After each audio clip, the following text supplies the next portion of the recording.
Heure troublée en Algérie, où en plusieurs endroits du territoire, une série d'attentats ont été commis dans la nuit qui précéda la Toussaint. Le 1er novembre 1954, une série d'attentats et de sabotages frappe l'Algérie. Bilan, 8 morts. Derrière ces attaques, le mouvement nationaliste FLN.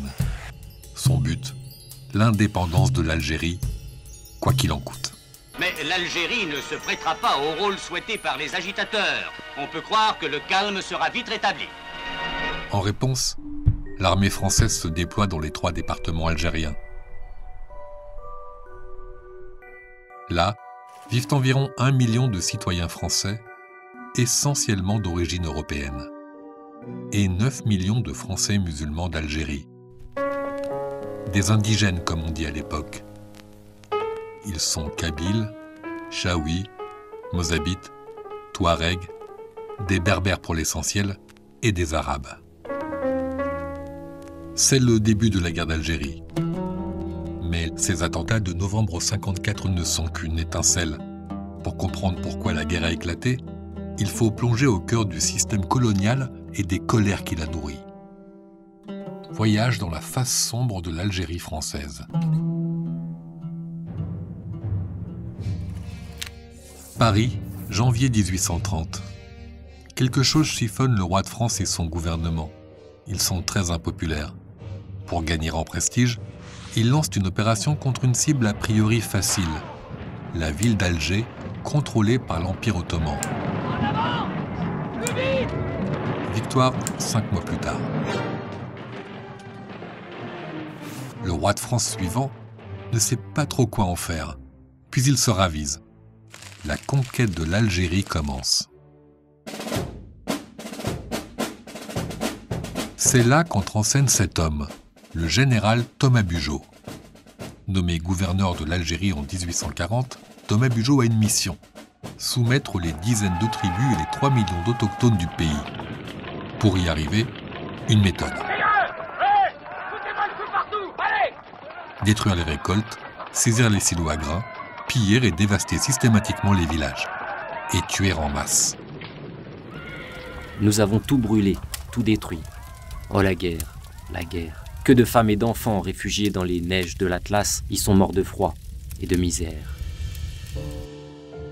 Dès les premières exactions, des autochtones s'opposent à l'envahisseur, parfois très violemment. Ils se battent au nom de l'islam, mais pas que.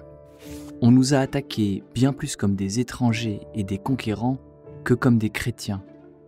À l'ouest du pays, le savant musulman Abdelkader organise le soulèvement contre la France. Dans sa correspondance avec d'autres chefs religieux, sous sa plume, une expression apparaît. El-Watan al-Jazaïr. El-Watan, la patrie, al-Jazaïr, l'Algérie. Après des années de lutte, Abdelkader capitule, mais l'idée d'une nation algérienne a germé. À la fin du XIXe siècle, partout ou presque, l'armée française a gagné. Le pays, lui, est dévasté. Batailles, révoltes, famines, maladies, des 3 millions d'autochtones répertoriés en 1830, en 1871, environ 800 000 sont morts. Le temps des militaires est terminé, celui des civils et de l'Algérie coloniale commence. Alger, 1902. Ces hommes sont des indigènes. À l'époque, on appelle comme ça ceux issus des peuples présents en Algérie avant l'arrivée des Français. Depuis la colonisation, ces indigènes sont français, mais ils ne sont pas des citoyens français. S'ils veulent le devenir, ils doivent d'abord renoncer au statut personnel musulman, un ensemble de coutumes issues du droit coranique et qui régissent les affaires privées, mariage, naissance, héritage, etc. Pour la majorité des indigènes, renoncer à ce statut, c'est être un traître à ses origines ou un mauvais croyant. Et de toute façon, s'ils sautent le pas, les chances d'accéder à la citoyenneté française sont minces, très minces. Entre 1865 et 1930, à peine 4000 indigènes l'ont obtenu. Français, indigènes, citoyens, l'inégalité est au cœur de l'Algérie française. Mais qu'importe, les hommes ne sont plus seuls. Ils ont pour supporter le poids de leurs souffrances la force de l'amitié et de la solidarité. À l'Assemblée territoriale locale, les indigènes n'élisent qu'un tiers des représentants, alors qu'ils sont 8 fois plus nombreux que les Européens. Ce n'est pas tout. La population musulmane paie 2 fois des impôts, les taxes européennes et les impôts arabes, des taxes héritées de la période ottomane. Longtemps, ces impôts arabes vont financer la majeure partie des investissements coloniaux. Jusqu'en 1945, les musulmans sont aussi soumis à un régime spécial. Interdiction de réunion sans autorisation, de dire du mal de la France, d'héberger un vagabond, de voyager la nuit, de voyager sans autorisation, etc. L'administration coloniale peut punir, sans procès, y compris jusqu'à l'incarcération. Dans l'application journalière du Code de l'indigénat, et en particulier de l'article sur l'emprisonnement pour retard d'impôt, l'administrateur algérien se montre 9 fois sur 10 d'une révoltante férocité. L'administration coloniale peut aussi convertir ses peines de prison et ses amendes en journées de travail. Entre 1898 et 1910, les indigènes en effectuent près de 600 000. Loin d'Alger, dans les campagnes, la colère grandit aussi. Sujet hautement sensible, la terre. Sans entrer dans les détails, avant l'arrivée des Français en Algérie, une terre n'était jamais la possession exclusive d'un individu ou d'un groupe. On se répartissait le travail agricole, les récoltes aussi. En 1863, tout change. Lui, c'est Pierre Chauvin, un solide gars de Provence. Il était parti avec en poche un acte de propriété de 70 hectares, un immense domaine. On lui avait dit, là-bas, il y a de la belle terre, riche et fertile, jusqu'alors jamais cultivée, la fortune, quoi. En toute légalité, les colons peuvent confisquer ou acheter à bas prix les meilleures terres agricoles. Quelques riches familles musulmanes profitent de l'aubaine pour agrandir leur domaine, mais le gros des transferts se fait vers les colons. En un siècle, sur 7 millions d'hectares de terres cultivables, la colonisation s'en empare de presque 3 millions. Toutes ces dépossessions nourrissent les rancœurs, notamment celles des notables ruraux. Sur les 9 chefs historiques à l'origine des attentats dont on a parlé en introduction, 6 sont issus de cette élite rurale déclassée et dépossédée.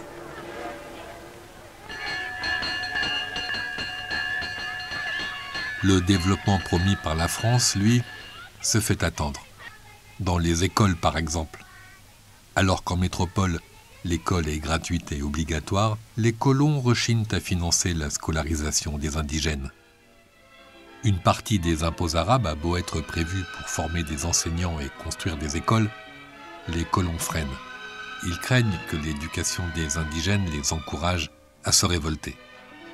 Résultat, en 1930, alors que l'Algérie française fête son centenaire, seuls 11% des garçons de 6 à 13 ans sont scolarisés et seulement 1% des filles.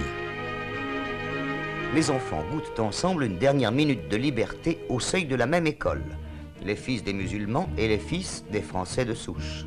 Les mêmes connaissances leur sont dispensées et leurs regards sont invités à se fixer dans la même direction.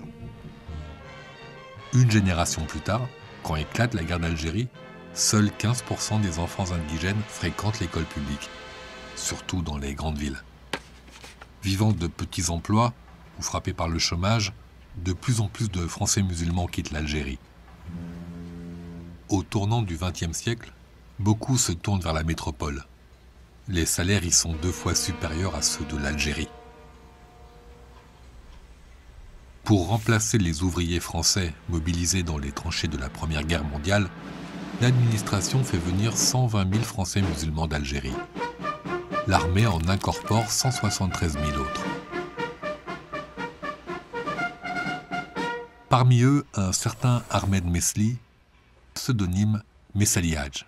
Comme beaucoup de Français musulmans d'Algérie qui débarquent en métropole, il vit un choc. Nous étions unanimes à nous réjouir de l'attitude sympathique des populations à notre égard et à faire une grande différence entre les colons d'Algérie et le peuple français dans leur comportement avec nous. 12 ans plus tard, sous la houlette du Parti communiste français, avec des militants tunisiens et algériens, ils fondent l'Étoile nord-africaine. C'est la première organisation nationaliste algérienne. L'année suivante, Messali Hadj expose ses exigences. Parmi elles, d'abord, l'indépendance totale de l'Algérie. Ensuite, le retrait des troupes françaises d'occupation, mais aussi la constitution d'une armée nationale, la formation d'une assemblée constituante, élue au suffrage universel, et d'un gouvernement national révolutionnaire. Solidement ancré dans la culture islamique, tous les partis indépendantistes algériens adopteront, à des nuances près, ce programme nationaliste révolutionnaire, jusqu'à la conflagration du 1er novembre 1954. Heure troublée en Algérie, où en plusieurs endroits du territoire une série d'attentats ont été commis dans la nuit qui précéda la Toussaint.